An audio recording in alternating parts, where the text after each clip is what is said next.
Welcome to Pod Save America. I'm Jon Favreau. I'm Dan Pfeiffer. Later in the pod, Jon Lovett interviews John Legend, who's releasing a mini documentary series around his new song that features the stories of activists and community leaders. John was just in the office. He was wearing a suit, which is the first suit that's ever been worn in crooked media. It's a great interview. Let's check it out. That was my real test for Mayor Pete, was whether he was going to show up with a tie on. And the fact that he didn't means he's got a real shot in this election. That is a good test. So we get a lot of news to cover, from the latest investigations into the president and his goons, to the DNC's rejection of Fox News' offer to host a debate, to the announcement of several Democrats that they won't be running for president. Also, Alyssa's book is out, so here's the thing. It's on sale. Go buy it. It is fantastic. You will not be disappointed. Yes. We are asking you, as friends of the pod, to do yourself a favor and buy this book. It's really good. Alyssa is great. We should support people like Alyssa who put themselves out there in the most authentic way possible. It's full of great advice. You will laugh your ass off. You will be smarter. It's basically like, for those of you who are fortunate enough to be very close friends with Alyssa, like we are, you get to experience that through the pages of this book. That's right. That's right. That's well put. Also, your weekly reminder that this content can also be a video experience. Lucky you. Check us out and subscribe at youtube.com/crookedmedia. Make Elijah happy. All right. Let's get to the news. This week, House Judiciary Chairman Jerry Nadler launched a massive investigation into Donald Trump by requesting documents from more than 80 people or entities in Trump's orbit, including the Trump Organization and Foundation, Trump's inaugural committee, the Kushner companies, Trump's 2016 campaign and transition teams, his cabinet, his legal team, and his family. They've also laid the groundwork to obtain Trump's tax returns. In the letter seeking documents from these people and organizations, Nadler wrote that his committee is looking into, quote, a number of actions that threaten our nation's long-standing commitment to the rule of law, including allegations of obstruction of justice, public corruption, and other abuses of power. Trump tweeted this week that the Democrats investigating him and his administration are, quote, stone-cold crazy. 81 letters sent to innocent people to harass them. They won't get anything done for our country, end quote. Dan, which areas of these investigations are most interesting to you? And do you think, as some have suggested, that Nadler is building a case for impeachment here? Is all of them a sufficient answer? Like, do I have to pick among my favorite Trump crimes? You do not have to pick, but for the purposes of conversation, we figued, we'd highlight a few. It would be helpful to do so. I am personally most interested in the inauguration because there is this amazing fact that Trump spent a massive amount of money, and an incredible amount of money was spent at his own hotel at absurdly overpriced rates for an inauguration that was attended by, as you may remember, not as many people as Sean Spicer would like us to believe. So, we spent a lot of time, and there's been a lot of, basically every investigative reporter in America and the world has been digging into a lot of these other areas of inquiry. But it feels like the inauguration is one where there was a lot for us to learn and a lot for Congress to learn through these requests. Yeah, I would say the political staffer in me, the former communications staffer, is most interested in all of the areas that involve potential corruption by Donald Trump, his family, his businesses, et cetera, because I do think one of the most powerful arguments against Trump in 2020 will be this man enriched himself in office while your wages didn't move, while you couldn't afford your health care, and yet Donald Trump just kept making himself richer and richer by breaking the law. So I think that is very fruitful territory for the Democrats to explore. The part of me that's just honestly curious about what the fuck has happened in the 2016 election and after that is interested in, they've tried to subpoena, or they're trying to look into the conversations between Trump and Putin. Remember, there were no U.S. interpreters, and in some of them, there was no NSC staffers, there's no White House staff, there was just Trump and Putin chatting it up, and I think there's like one interpreter on the U.S. side for some of the conversations, so trying to get those conversations is very interesting. And the money laundering too, as well. As Adam Schiff keeps saying that he thinks that there's a potential that Russia was laundering money through the Trump Organization, and that's sort of been a rumor that we've heard from the very beginning. Do you think it's possible that when all of a sudden a guy who called himself the king of debt because he would always borrow to buy buildings was all of a sudden taking large cash payments from oligarchs in Russia, that there might be something suspicious about that? Perhaps, Dan. So yeah, those are the ones. I don't know if those move the needle electorally, but I'm certainly curious to find out what the hell happened there. What do you think about the impeachment question you asked? Whether he's building the case. I mean, Yeah. I didn't understand that when I was first casually looking at these stories, and then when I really dug in last night, now I get it, because focusing specifically on, and these are Nadler's words, abuse of power and obstruction. Those are the areas that Clinton and Nixon were both. Clinton was impeached by the House. Nixon, at least, they drew up the articles of impeachment, and then he resigned. There's precedent in the past for presidents being impeached for those abuses of power in office, obstruction of justice. Yep. So for some reason you're breaking up. Do you think maybe? And I have a lot of bars in my cell phone. Do you think maybe they could call back and we can try this again? We can try that again. Cool.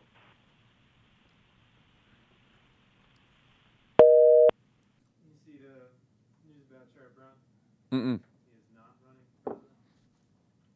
Wow. I was going to slack it to you in a dead curry while you were waiting for it.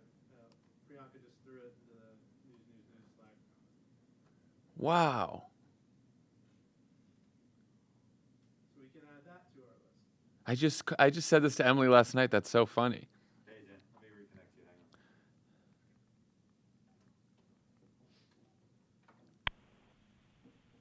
on. Hey. Hey. All right. I think you sound. You want? Better? Is this better? Is this better?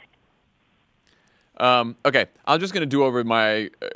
So we'll end in the edit with you asking, "What do you think about Nadler's? What do you think about the impeachment question?" Okay.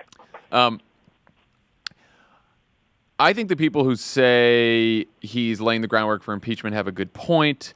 When you look at the language that Nadler used, he's focusing on abuse of power, obstruction.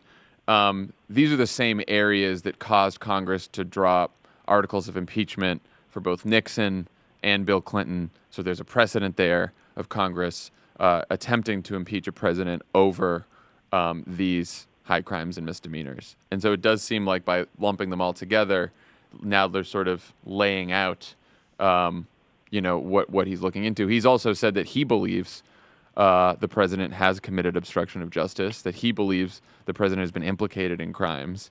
At the same time, Nadler has also said, I want to do this carefully.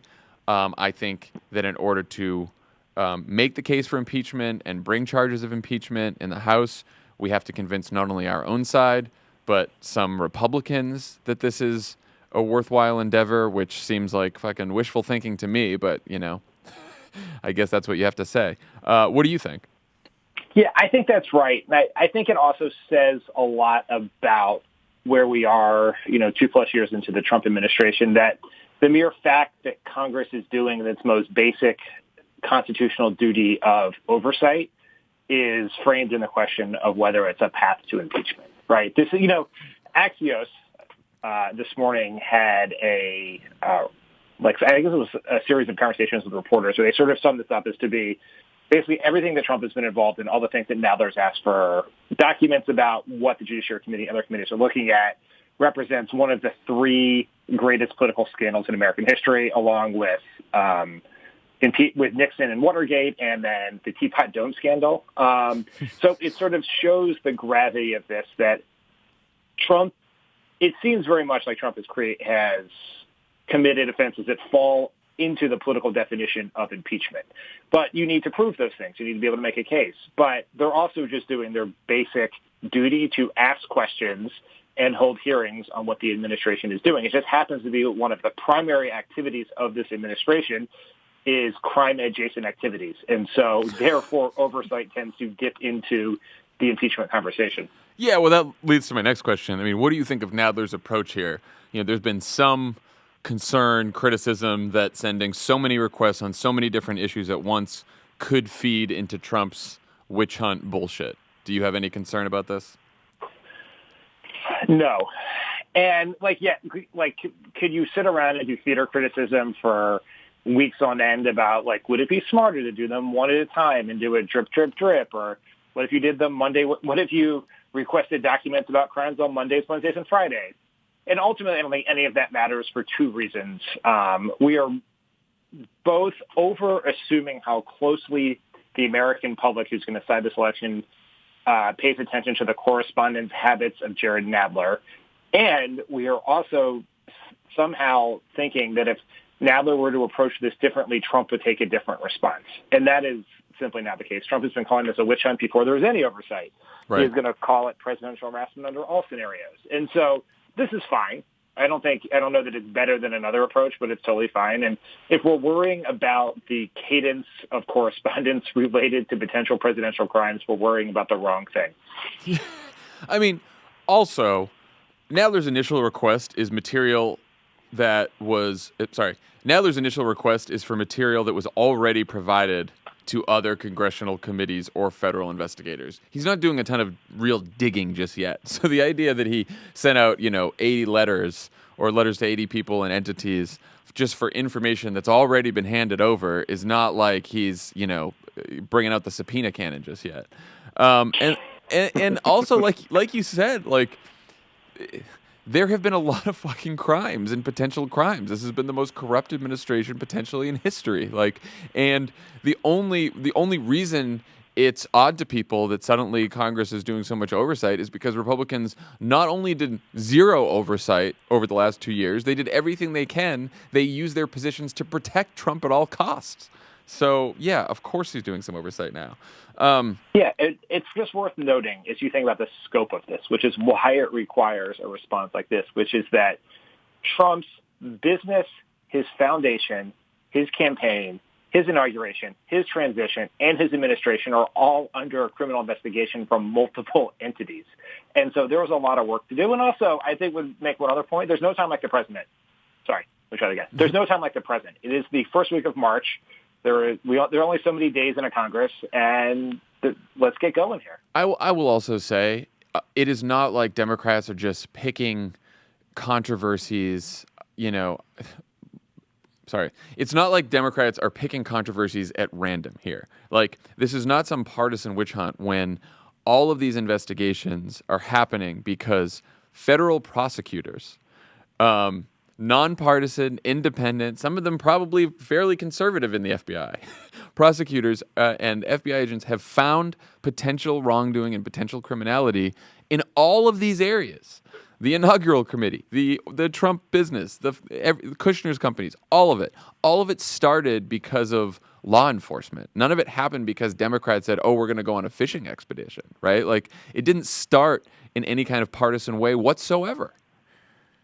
Ugh. There's just this problem of viewing the job of getting to the bottom of presidential abuse of power, presidential corruption, and presidential criminality through this political lens of how does this affect a subset of voters in the suburbs outside of Cleveland, right? It's just a dumb way of looking at it, but it's the only filter by which the press can do it. Yeah. But if we are going to apply a political filter to this, what is the greater risk for Democrats?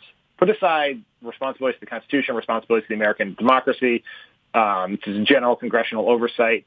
What is the bigger political risk for Democrats? Is it overreach in investigating Trump too hard or underreach in not investigating him enough? It is almost certainly the latter. If Democrats were to run campaigns all up and down the ballot, all across the country, arguing that they were going to be a check on the corruption of the Trump administration in Washington, and they were going to be a co-equal branch who did investigation, and then they did not do that, that would have massive political effects, much more so than how many people Jerry Nadler requests correspondence from on a single day. Right. And just from a political perspective, too, we know from the last 2 years that when the news is about Donald Trump, when it's about what Donald Trump has done wrong, potential crimes, anything else, that, Democrats do better and Trump does worse, right? This is going to be, and, we'll be talking about this throughout this whole episode, this is going to be a race and a campaign about how to keep Donald Trump's wrongdoing, criminality, whatever, in the news more than Trump and the Republicans can keep Democrats in the news. That's what this is about for the next 2 years. And so these investigations, because Trump actually has committed wrongdoing, according to federal prosecutors, that's what this is about. So one person who wasn't included in the document request is Ivanka Trump. And then we found out from CNN this week that her father personally pressured former Chief of Staff John Kelly and former White House counsel Don McGahn to grant her a top secret security clearance against their recommendations and the recommendations of other White House and national security officials. When they refused Trump's request, Trump granted the security clearance himself. This comes only a week after the New York Times reported that Trump did the same exact thing for Ivanka's husband, Jared Kushner. Dan, based on our experience with security clearances in the White House, how big of a deal is this? It's a giant deal. It is a huge deal. Now, I mean, let's stipulate for the purposes of fairness, which we try to aspire to here, but is that Donald Trump clearly has the power to do that. Like, that is a presidential power to grant, to classify things, unclassify things, to grant security clearances, not grant security clearances. But it is, I can't tell you how unusual it is, not only just for the President of the United States themselves to get involved, but for political folks at the White House to come anywhere near a conversation that happens with career officials in the White House Security Office and in the Intelligence Committee, depending on the level of security clearance. You would never touch it just for the very appearance sake. Now, it also suggests that there is something, I don't know what it could be, but something that is very alarming in Ivanka Trump's background investigation that would cause them to recommend no on this question. And that, I think, is something that is a very worthy field of inquiry for Congress to find out what that was. Like, what was it that said we are not going to give a senior advisor to the president and the presidential daughter security clearance? That person is too big a risk to have access to the nation's most important and most closely held secrets. Like, so what is that? Is it that she lied on some of her forms, like we know Jared Kushner did on multiple occasions? Are there ties to foreigners that she did not disclose? Are there relationships that are with security risks that we need to be aware of? Like, what was it? It is a huge question. I don't know that we'll ever know the answer to it. I'm willing to bet that someone in Congress, probably on Adam Schiff's committee, is trying hard as hell to find out. Yeah, and the other thing we know is that she lied about this, right? I mean, she was asked in an interview, I think a year ago or a long time ago, did your father have anything to do with you getting a security clearance? And she said, absolutely not. So, as usual, there was something done wrong by someone in the Trump orbit or Trump, and then they lied about it, which has basically been the pattern since the very beginning. Politico reported last night that House Democrats are wary of targeting Trump's children in these investigations. They're worried about the, quote, optics of going after Ivanka, Don Jr., and Eric. I mean, what should they be? The worst part of the piece is, like, if you read through the piece, sort of at the bottom, it's like basically they're okay potentially investigating Ivanka because she does work in the White House, but they're a little more wary about the children who aren't working in the White House. So it's like no one's going after Eric because Eric doesn't really matter. No one's going after Tiffany. No one's going after Barron. So the Democrats think that that people are going to be worried about them going after universally sympathetic figure Don Jr.? Like, what? What? All right, what are we doing? First, let's separate Tiffany and Barron from the adult children who run the business, who adults. Run his business. These are, in Ivanka's case, decided to work in the White House. That was a choice she made. She decided, and once you decide that, then you are as open to all the responsibilities, the risks of being a high-level government staffer as anyone else. And so there's no presidential daughter exemption to government oversight or criminal investigation. I'm sorry, this is not how it works. Second, Don Jr. and Eric, frankly, are running a business that Trump has refused to divest from, a business that is very clearly profiting at an absurdly high and most likely unconstitutional level from Donald Trump's position as president of the United States. The fact that foreign governments who want to influence Trump are going and are going up and renting blocks of rooms at his hotel. The fact that when T-Mobile was about to be involved in a very important merger discussion, they all of a sudden started spending a lot of money at the Trump hotel. And so, of course, if they were to have separated them, if Trump had separated himself from his business, if they had gone from that other things, then yeah, maybe there'd be an optics issue. But they are running a business that seems to, at least from the outside in, looking to be part of a major presidential corruption scandal. So yes, they should be investigated. No, we should not worry about it. That is an absurd thing to worry about. Don Jr. is ensnared in multiple federal investigations. What are we doing? Don Jr. held a meeting with Russian intelligence where he sent emails about it. And then when asked about it by the New York Times, he released a statement dictated by his father, lying about the purpose of that meeting repeatedly. Like, it is you can't. If you were to decide you're not going to investigate Don Jr. and Ivanka, then you might as well pack up, go home. You're not really doing anything. And it's just, sometimes I think politicians generally, Democrats most particularly, exist in some world of like pundit concerned Mad Libs. Like, yes, when we're talking about Jenna and Barbara Bush or Sasha and Malia Obama or Chelsea Clinton, or I think in this case, Barron or Tiffany Trump, who are children, Barron a child, Tiffany older, but has no involvement in what's happening. Yes, presidential children should be protected from public scrutiny and congressional investigation, etc. But once you decide to work in the White House or run a business that profits from the presidency, you are not immune to that, and there is not a political risk to it. It's like, let's just think about this for 2 fucking seconds, people, before we decide to spout off our concerns to Politico. Like we said this last week about Democratic strategists, have an inner monologue. Think twice, talk to a Democrat before you call a Politico reporter and just express a stupid fear in the back of your mind. What is going on in the Hill? Like, what? I guess it's been going on for the last fucking 3 decades, but it's like, don't open your mouths when the Politico reporter and the Washington Post reporter and the New York Times reporter call you. Stop. Communications directors, stop your bosses from saying this shit to reporters in the hallways. Just stop. You can still be nice to them. You can still answer their questions. I think it's great that lots of members of Congress answer questions. You should do that. Perfect. But you don't have to just ruminate a stream of consciousness your fears and anxieties. Let me tell you, I haven't helpful to the cause. It also gets you no brownie points with reporters. You're not like this much closer to making some sort of political power list because you decided to express some deep-seated concern about potential political blowback to investigating the senior advisor to the president. Come on, people. I have an optics concern. Who should I talk to? Should I talk to my staff? Should I talk to my colleagues? No, you know what? I'll dial up Politico. That's a great way to express my optic concerns about politics. What the fuck, people? Oh, man. So, in response to the announcement of these new congressional investigations, Trump called Nadler's request, quote, the greatest overreach in the history of our country.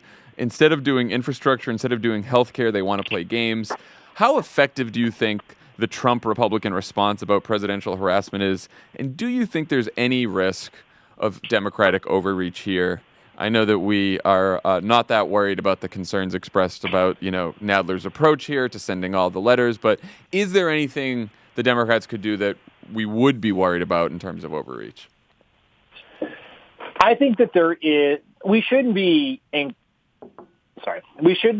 dismissive of there being at least some power in Trump's message that Democrats are so focused on investigating Trump that they're not doing the things that the American people care about. Yeah. Right. That if they were not so obsessed with Trump, then maybe we would have an infrastructure bill, or we could pass another tax cut for the middle class, or I don't know, something else that Trump cares about that the American people like, which is that's a very small slice of the Venn diagram.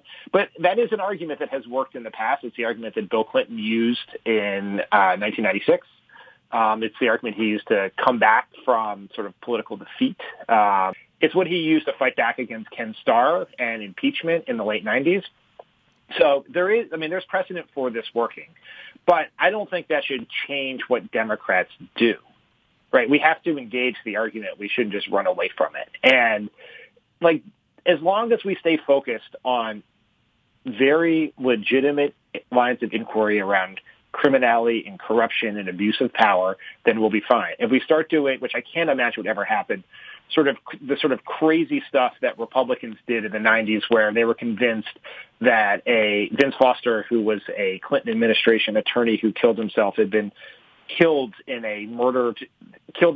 some sort of plot to cover up the Whitewater scandal, and where you had the person who currently has Elijah Cummings' job as the head of the Oversight Committee firing a gun into a watermelon to try to prove that it was not a self-inflicted gunshot wound. Like, if we start doing that crazy shit, which is not going to happen, so it's sort of like worrying about snow in the summer. It's not a real concern, but as long as we stay focused on the things that matter to people and the things that are obviously legitimate lines of inquiry, that we should not be worried about this.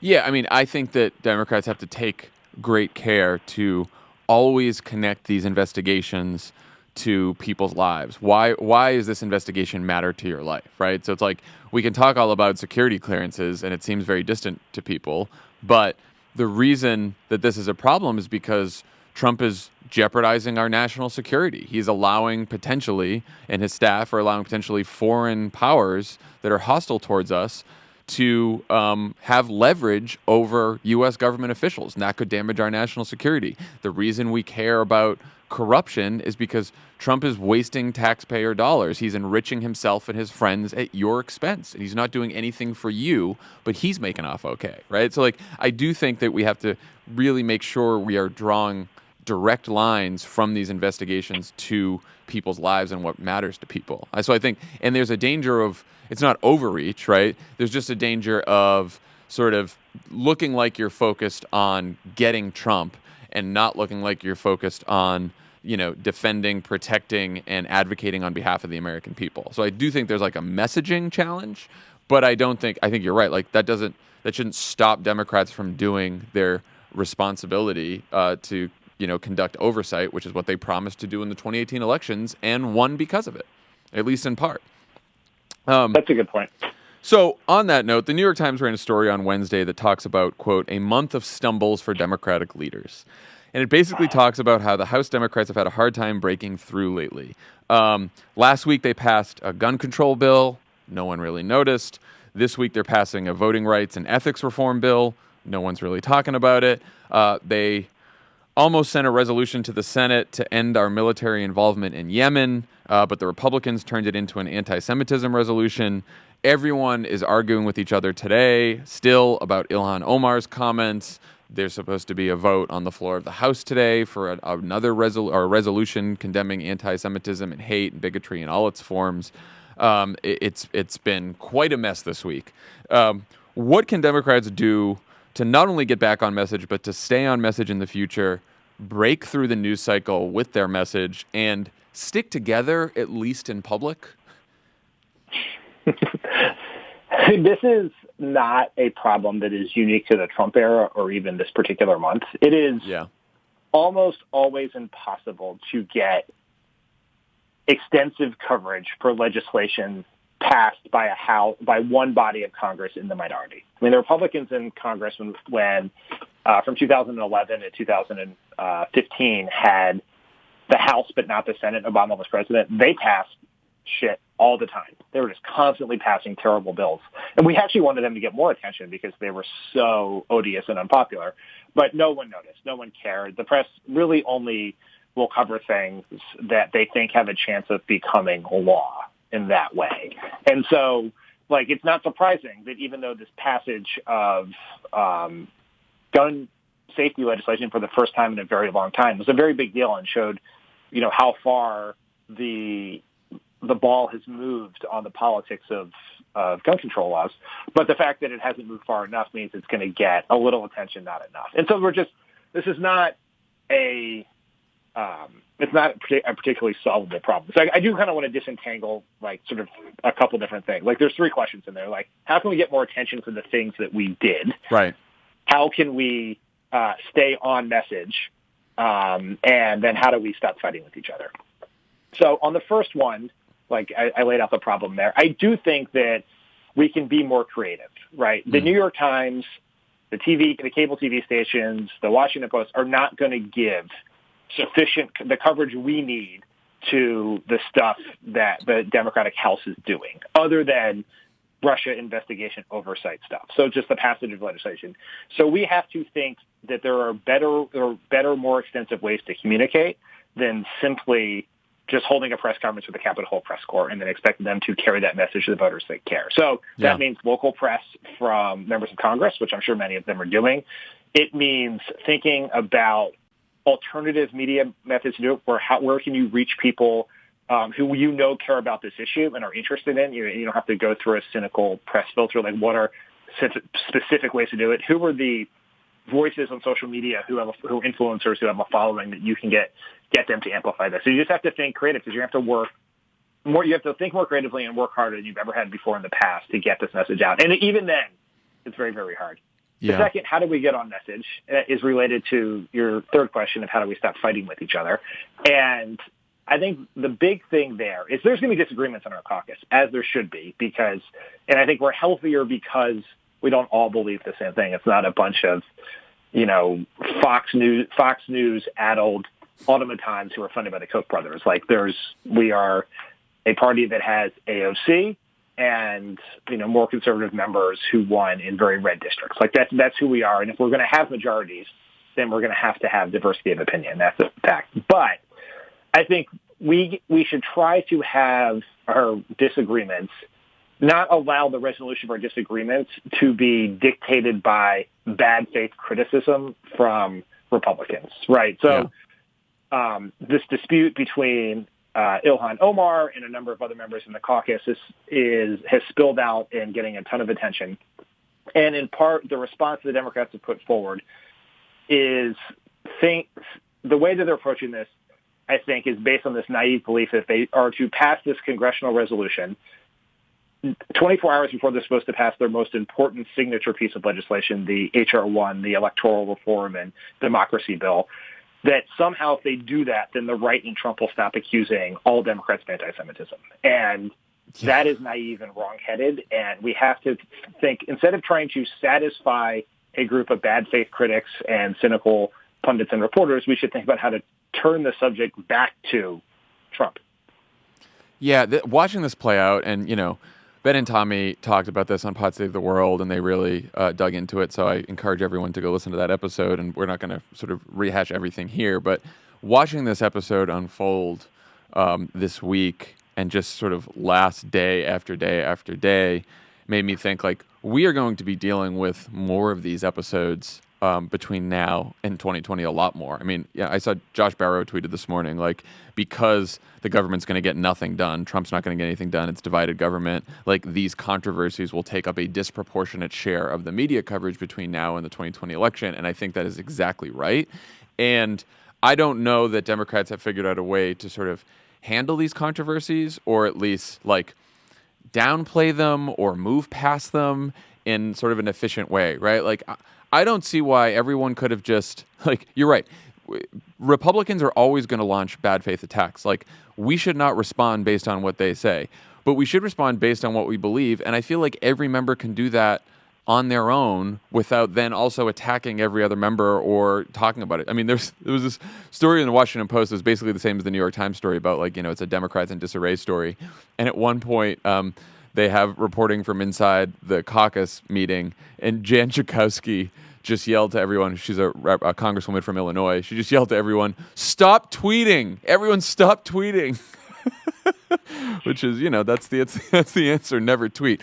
But it does seem like once these controversies erupt, then everyone feels like they need to have their takes. Like, everyone's a pundit now, whether you're an actual pundit or a voter or a member of Congress. Everyone's just going to, like, take opinion. And suddenly we're, like, drowning in takes and opinions on this controversy about anti-Semitism, because of, one sentence from Ilhan Omar. And it's like, 2 weeks ago, not even 2 weeks ago, the government found a white supremacist, white nationalist who had stocked an unbelievable amount of ammo, weapons, and had a kill list of prominent Democrats, prominent media figures, and, like, there wasn't a day's worth of discussion about that. I didn't see any statements from any of the presidential candidates. I didn't see it talked about a lot on the news. I didn't see anything about it. This person was going to commit mass murder on an unfathomable scale. okay? And we didn't talk about it. And it's just one person out of many when there's been like a rise of right-wing, anti-Semitic, white nationalist groups over the last couple of years, something we're not talking about. But these controversies, Ilhan Omar makes a statement and suddenly it's like we're on like day 6, day 7 of this. Like, and every presidential candidate is releasing a statement now. Everyone's weighing in. We got resolutions on the floor. Like, what are we doing? It's really important not to be dismissive of, there's a lot of bad faith critique here. Yeah. From Trump, Trump, Nazis are very fine people, from Jim Jordan, who tweeted Tom Steyer's name with a $sign like 6 minutes ago, Kevin McCarthy, who at the end of the election accused Bloomberg, Soros, and Steyer of, and Kevin McCarthy, who accused Bloomberg and Soros of trying to buy the election at the end. But there are people who are concerned about what was said in good faith. Yeah. With legitimate concerns about yes. it. And we're not trying to be dismissive of those, and those should be dealt with. But the problem is when you're trying to satisfy the bad faith arguments. And right. I thought Brian's piece on Crooked this morning that I think we both tweeted out is really worth the read about how you handle these things, where you can handle business within your own house and family without conceding the argument to the other side, who have been amplifying anti-Semitic voices for a very long time and trying to benefit from politically from anti-Semitic sentiment in this country in very explicit and very dangerous ways. Yeah, I mean, to me, this is all about proportion, right? Ilhan Omar is a member of Congress, and she should be more careful in how she phrases her critique of Israel, which is entirely legitimate if she wants to critique Israel, if she wants to critique AIPAC, if she wants to critique our policy towards Israel, how policy works. That is all very legitimate. She didn't get attacked for it, but you have to be careful when you're a member of Congress to make sure that you are not, saying things that could be construed as anti-Semitic by, people operating in good faith, not the bad faith people, right? But that should be viewed as for what it is, which is an isolated incident of someone saying something they shouldn't have said, and then we can all move on. The fact that it has reached the point we're putting resolutions on the House floor and we're talking about it for 7 days is absurd. And there has got to be a way for us to handle controversies in a good faith way and move past them as a party and remind people that in, less than 2 years now, we are going to be facing an election where Donald Trump is on the ballot. And the only way that he can win again is if his opposition isn't unified. That is it. If the opposition is unified, if we're all there together, if we're all standing there together and we all get to the polls, he is going to lose. If not, if we are divided, if we are arguing with each other, if we are focusing on these mini controversies every day between now and November, he is going to have another 4 years in office. That is what we're dealing with right now. And I think it's it would be worthwhile for everyone to sort of take a step back and focus on that. I think there's one other takeaway from this that applies to 2020, which is this is certainly the fault of what was originally said and that how it's been handled within the Democratic caucus over the last 6 days/10 years, which is how long it's felt. But it also speaks to a larger challenge for our Democratic nominee, which is in a social media, digital ad-powered press world, these are the things, the stories and the content that generates outrage on both sides are the most financially valuable to news organizations. So there is an economic bias towards stories like this, or even if the Democrats had handled this perfectly, this would have been a disproportionately large story because it generates outrage and engagement, and therefore generates more traffic, generates more ad dollars, so it gets doubled and tripled down upon. And so this, we've talked about this before, but this speaks to the need of whoever our Democratic nominee is to have the capacity to communicate to the American people outside of the traditional media ecosystem, which doesn't mean that person should not engage with social media. They should, but should be able to find other ways to talk to the public, whether it's through social media, through digital advertising, through other means. But if the only way in which you're going to get your message out is through cable TV the New York Times, Politico, et cetera, we are going to be having the conversation that Trump wants us to have because he benefits. There is a structural advantage to Trump's message in the outrage-fueled online press system. And so if we can move outside of that, we will be able to tell a story to the American people that is told on our terms, not on the terms dictated by Trump tweets. All right, speaking of the outrage machine, let's move on to one of our favorite topics, Fox News. This week, Jane Mayer wrote a blockbuster story in The New Yorker about the symbiotic relationship between the network and Donald Trump. The article laid out in detail how Fox has evolved into a propaganda arm of the White House, to the point where former Fox president Bill Shine is now the White House deputy chief of staff, while still making literally millions of dollars in severance payments from his former employer, where he was accused of covering up sexual harassment. Among the newsier parts in Mayer's piece, Trump was tipped off to questions in one of Fox's presidential debates in 2015 by Fox executives. A Fox reporter had the Stormy Daniels story before the 2016 election, but executives killed it and then demoted her. Trump ordered his former economic advisor, Gary Cohn, to push the Justice Department to block the AT&T Time Warner merger to punish CNN and benefit Fox. And Trump has told people that he assigns loyalty scores to Fox's on-air personalities on a scale from 1 to 10. Sean Hannity, of course, gets a 10. Brett Baier gets a 6. And Steve Doocy, host of Fox and Friends, he gets a 12, Dan. He gets a 12 out of 10. Dan, what did you think of the story, and will it change the way anyone thinks of Fox News? Well, I thought the story was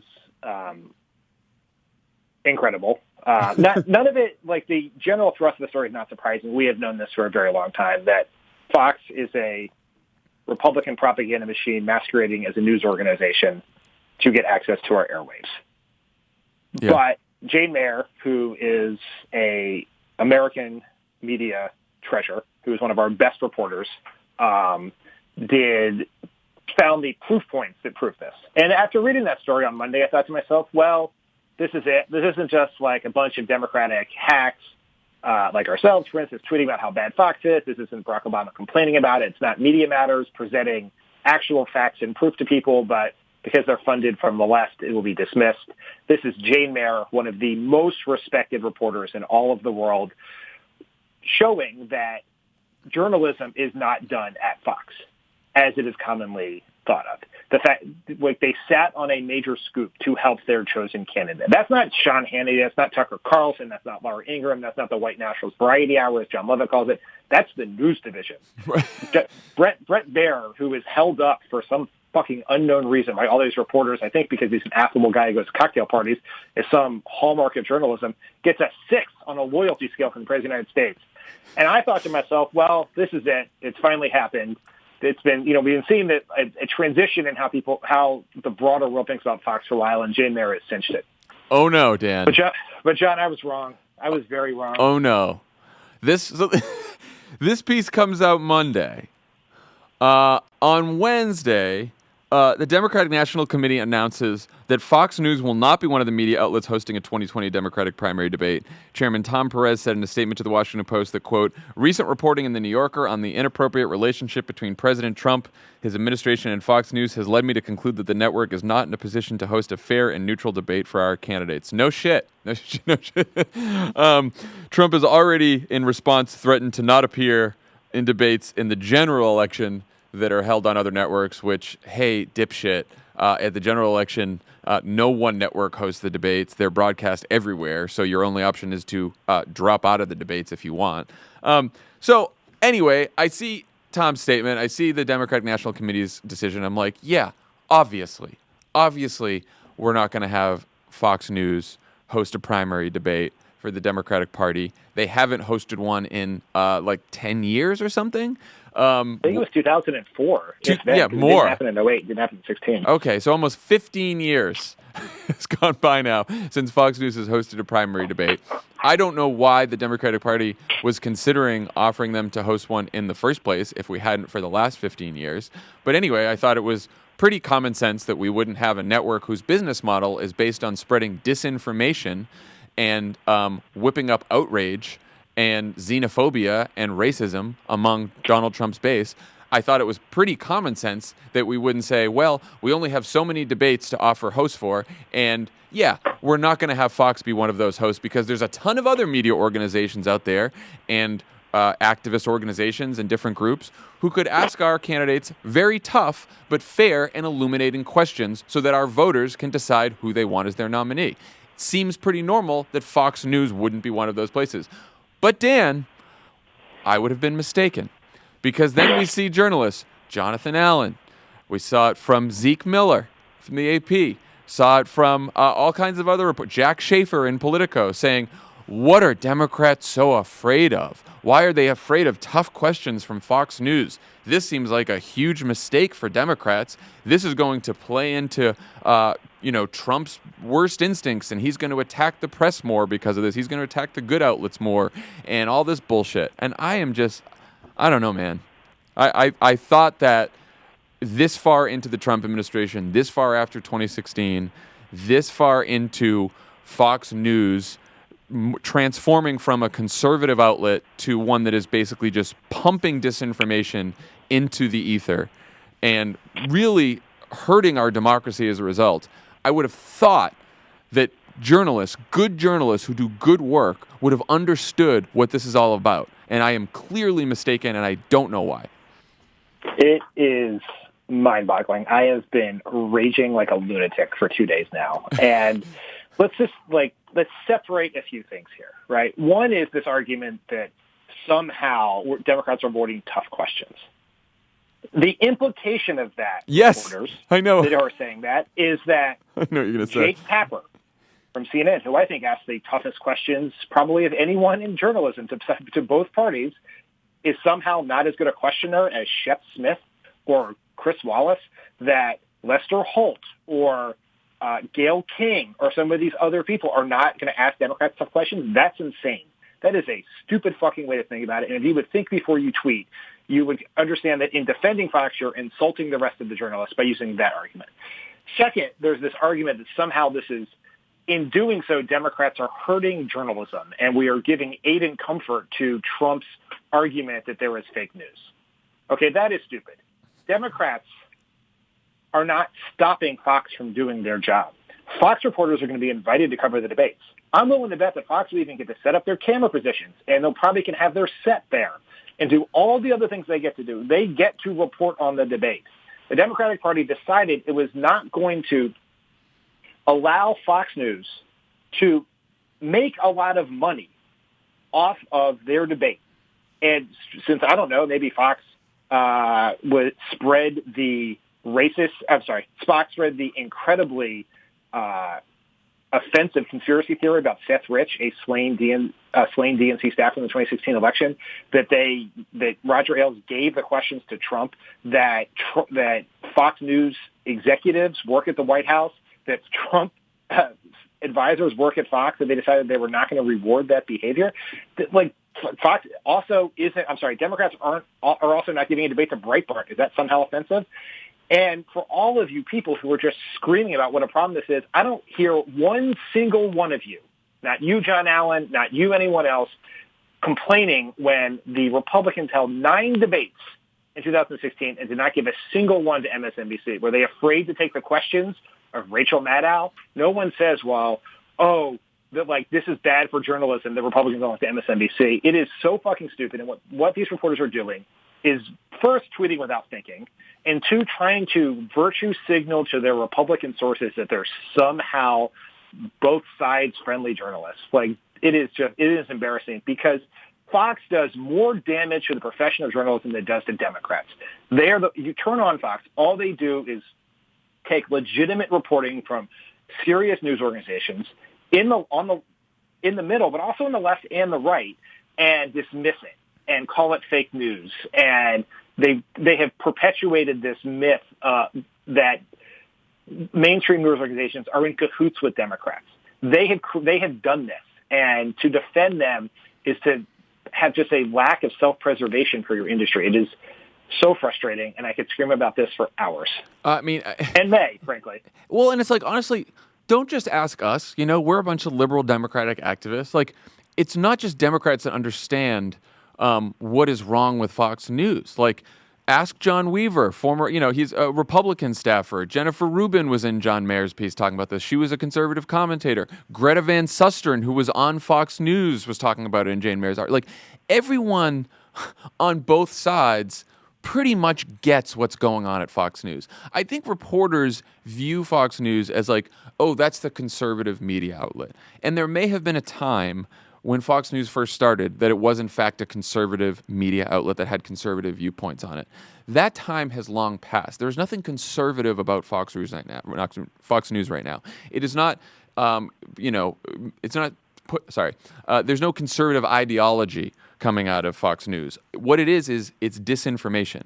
Every day, Fox News, through the opinion part of the network, and by the way, a lot of the news part of the network, including some of the guests they have on, will say that Hillary Clinton is a criminal, that Robert Mueller and the so-called deep state are engaged in a coup against the president, that we shouldn't trust, that the American law enforcement officials are after Donald Trump, that there's a fucking invasion at our southern border.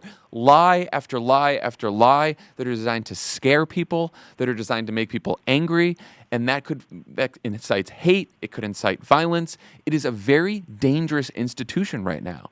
And they are doing this eyes wide open. This is what they want to do. They're covering up stories for Donald Trump.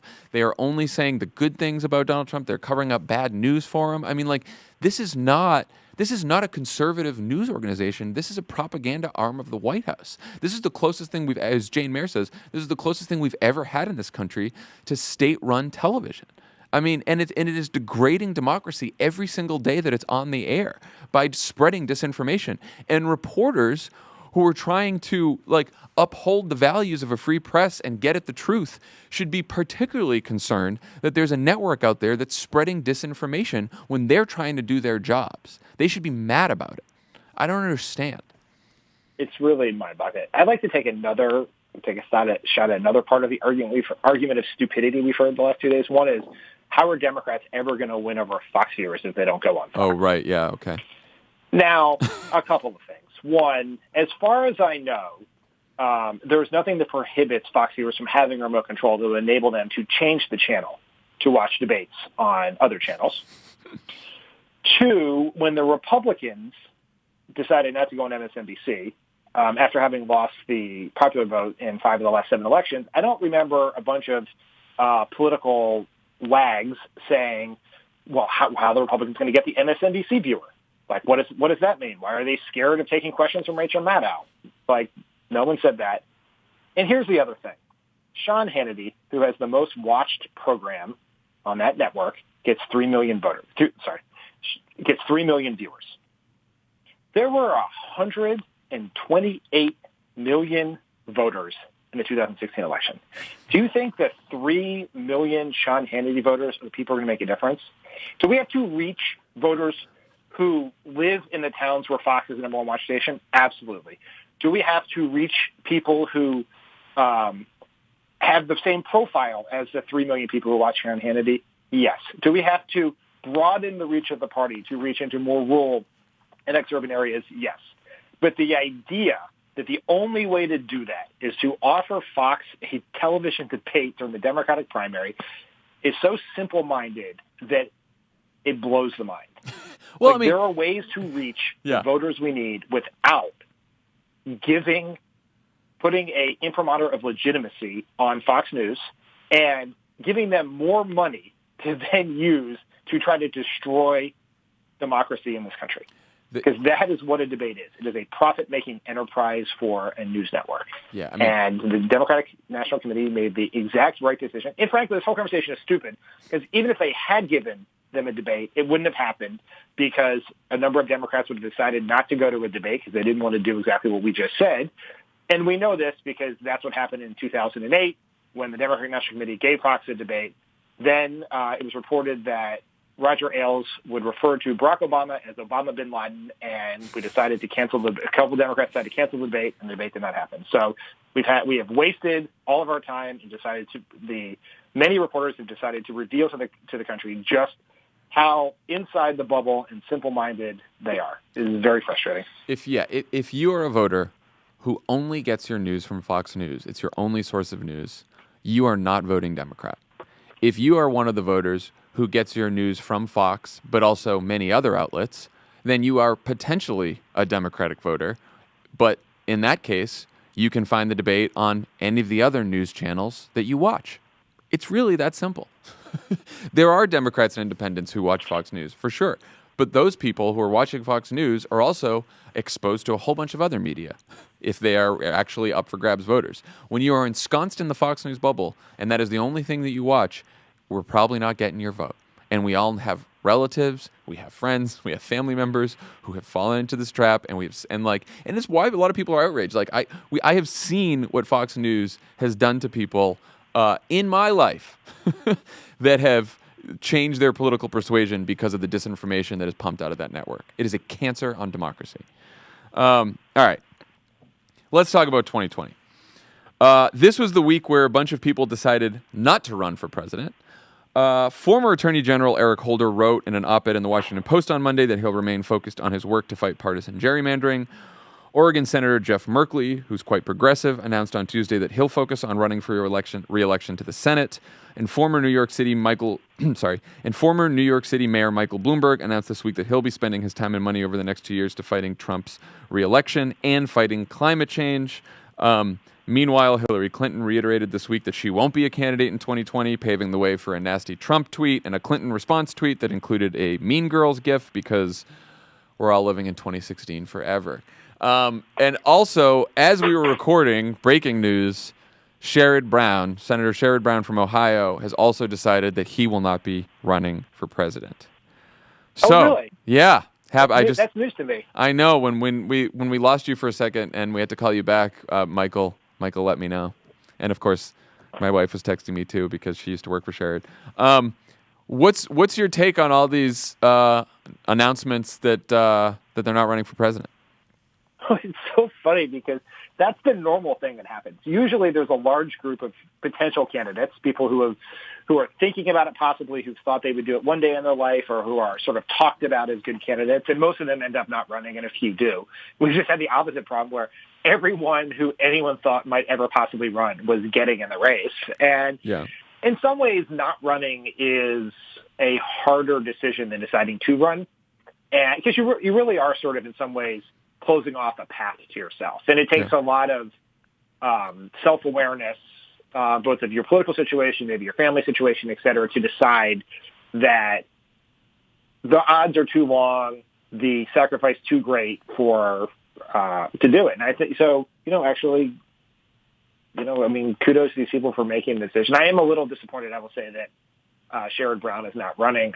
We obviously like Sherrod a lot on this podcast. You obviously know him for a very long time. I thought he would have added I thought he was someone who, there was a difference between people who have a very, very low likelihood of winning and people who have a shot. I think Sherrod would have had more of a shot than potentially the other folks we discussed. Yeah, no, I think, look, Sherrod Brown has near impeccable progressive credentials, and as a very progressive senator, won Ohio multiple times, a state that has been slipping away from Democrats. And, we got crushed in Ohio in 2018, and Sherrod still won. And he won not by just, emphasizing populist economics only and sort of ignoring social and cultural issues. He won as a proud progressive across the spectrum.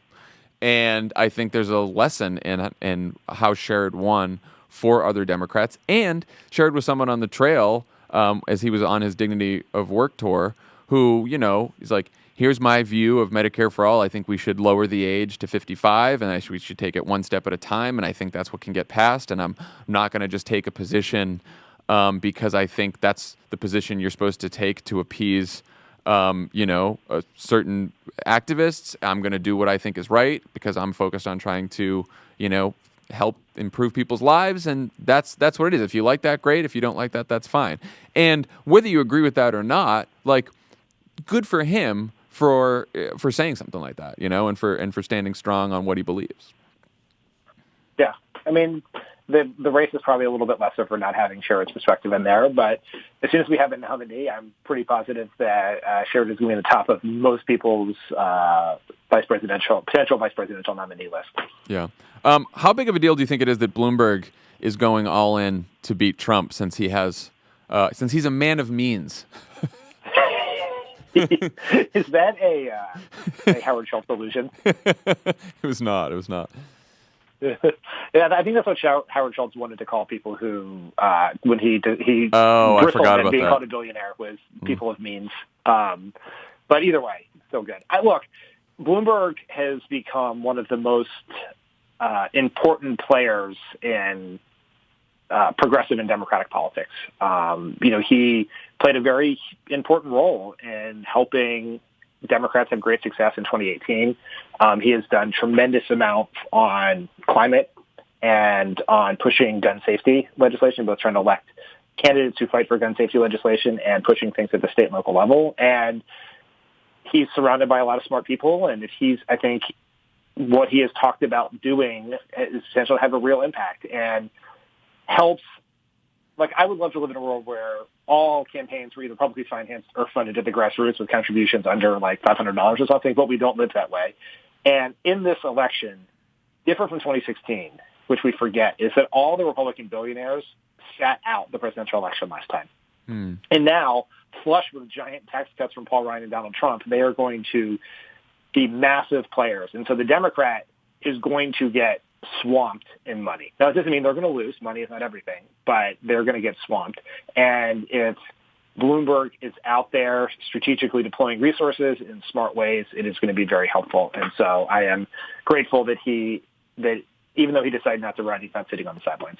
Yeah, I mean, $100 million in 2018 is not nothing. That's what he spent to help elect Democrats. So good for Bloomberg for doing that. And again, not just politics too. Like, his Beyond Coal campaign helped retire like half the coal-fired power plants in this country. He wants to get rid of all of them in the next couple of years. He wants to make sure that we are, 100% renewable energy, clean energy economy. So good for him. I'm glad he's still in the fight. Finally, you and I have talked in the past about how the concept of electability has basically lost all its meaning.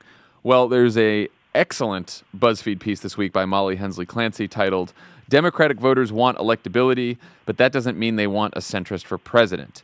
In the piece, she writes, quote, "The vast majority of Democratic voters aren't thinking about electability in terms of ideology, geography, or electoral margin, according to interviews with more than 50 Democratic voters in early primary states. Far from tying electability to centrism or moderation, voters said they cared about rhetoric, personality, energy, and momentum when deciding if a candidate could win. Many others said they were looking primarily for someone who spoke specifically to the concerns of working-class people. Some wanted a fighter who could parry Trump's rhetoric. Just 2 out of the 50 said they were looking for a political moderate."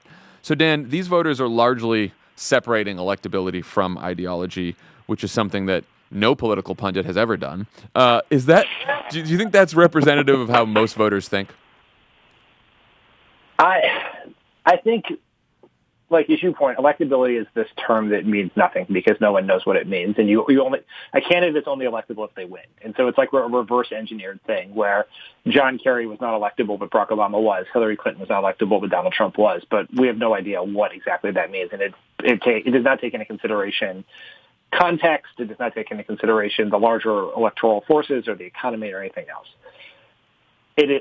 We will say this 1,000 times between now and 2020, is that most voters are not ideological. Yeah. The most electable Democrat, and frankly, the most electable Democrat and one of the most electable people in modern American history is Barack Hussein Obama, an anti-war Democrat from the south side of Chicago via Hawaii and Indonesia with a father from Kenya. Right. Like, that is not, there's no model where that suggests that's the most electable candidate. And so the ability to inspire people and while at the same time seeming inclusive and honest and decent is how you win elections. And that's what our most electable candidate will be. It will not necessarily be where they fall on some sort of ideological spectrum as dictated by a group of people with blue check marks on Twitter.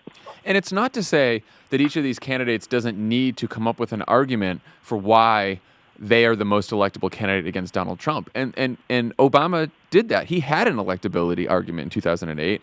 Remember, he would say, like, my opponent in the general election won't be able to say that I was for the war in Iraq. right? Like, I will have that difference. So he basically said he was electable because he would offer a contrast between himself and the Republican nominee by saying he was the only Democrat who was against the war. He also said, like, my opponent won't be able to say that I took lobbyist money or PAC money because Obama was unique and swearing off lobbyist money back in 2008.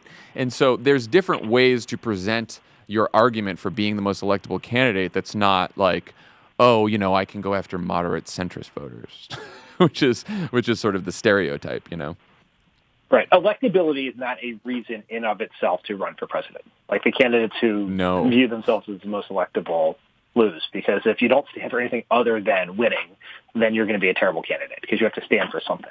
Yeah. And look, if you are people, I am not arguing that voters should try to pick the most electable candidate. They should pick the candidate that inspires them, that they inspire them through their life story, their personality, their policy positions, their speeches, whatever it is. The candidate you feel the most strongly about is the one you should do. And the hope is that we will pick, the candidate who comes out will be the most electable Democrat. Whether that person will be electable enough to beat Trump is a question that remains open. But if you can't go through the very long and complicated process of winning the nomination, then you're not the most electable candidate, right? Yeah. Like, it just you didn't run a good enough campaign to win, and therefore you're not if you didn't run a good enough campaign to win the primary, you're not going to run a good enough campaign to win the general. And so I think that the lesson from this is, one, we have to stop putting DC pundit-based or Twitter-based views on the voters who will decide the election, right? Twitter is not a poll. Twitter is not the Democratic primary. Twitter is not America. And the things that the Democratic voters care about are going to be different than the things that make up the conversations in DC or make up the conversations on Twitter. And we should allow research and anecdotes. Let me try again. We should allow research in what voters tell us to guide that conversation, not what we want that conversation to say based on our previous experience or where we hang out in our lives. Yeah, here's an interesting question. Given that predictions about electability are often wrong and they're almost always freighted with, racial and gender stereotypes, right? Like, oh, a white man is going to be more electable, right? Like, there's all this bullshit out there about electability. But how should Democratic voters think about picking the right person to run against Trump, knowing that when you interview a lot of these voters, they say, I just want someone who can beat Trump. But also what that means to each individual voter is quite different. Right. And it's also, like, I always find that poll question, I think I've ranted about this before, that poll question to be stupid, which is, obviously you want someone who can beat Trump. Like, that's table stakes. Like, what's the point of, like, no one picks someone who can't beat Trump because what the fuck are we doing? But you're right. How people interpret what that means is going to be different for everyone. Yeah. And so it is not particularly instructive of how voters will choose, right? Just because they want the most electable candidate doesn't mean there's a certain model of candidate based on background or policy positions or appearance or background or whatever else that will dictate that. It just means that they want to win the election. Right. It's interesting, like, in this piece, there's a guy interviewed who said that, he's leaning towards Kamala Harris. And he said, she represents someone who can win. I think her ethnicity and the fact that she's a woman is a great contrast to the fellow we have in the office. For lack of a better way of saying it, I think seeing her across the debate stage from him will make him pee his pants, and I'm okay with that. Which I thought was funny. But it's like, that man is approaching the race with electability in mind, but his notion of electability is Kamala Harris offers the best contrast to Donald Trump. So I do think it's interesting that electability can be important to voters, but what they decide is electable is vastly different across different kind of people. And I do think, like, as if you're concerned about who can actually beat Trump, you should think about, like, who do I want on the debate stage with him, right? Who, when Trump attacks and says something horrible about the person, how are they going to react? How is that person going to handle adversity on the campaign trail, right? The first time something bad happens, whether it's from Donald Trump or something else. For Barack Obama, sort of a defining moment in the '08 race was after the Reverend Wright tapes came out. How did he respond to that, right? That was a real crisis in our campaign. And do you respond to that by, doing a few interviews and trying to ignore the issue and move on and being afraid of it? Or do you do what he did, which is, like, write an entire speech about race relations in America and then deliver that, which is a very honest, sort of gritty speech that he delivered. And I think figuring out, as you're looking at the candidates, like who has that extra gear when the going gets tough and Donald Trump attacks and the Republican super PACs attack, or something in their past comes up, or whatever might happen.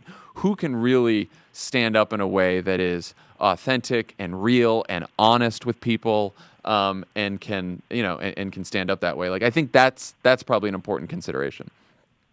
Yeah, I think. Look, we know what it takes mathematically to win the White House based on the Electoral College, which is you have to, at the same time, excite the Democratic base and turn out new voters, people who've sat out the process before, inspire them to get involved, and persuade a number of voters who are in the middle. And I don't mean they're in the middle in this ideologically. I mean that they were Obama voters in 12 and became Trump voters in 16, or were Romney voters in 12 and became Clinton voters in 16. You have to be able to inspire and persuade. Yeah. Either or, you lose. That's right. It's just that is the math Electoral College, where you need Pennsylvania, Michigan, Wisconsin, and some combination of states to get to 270. This were a popular vote election. You could actually choose between those two, but it's not.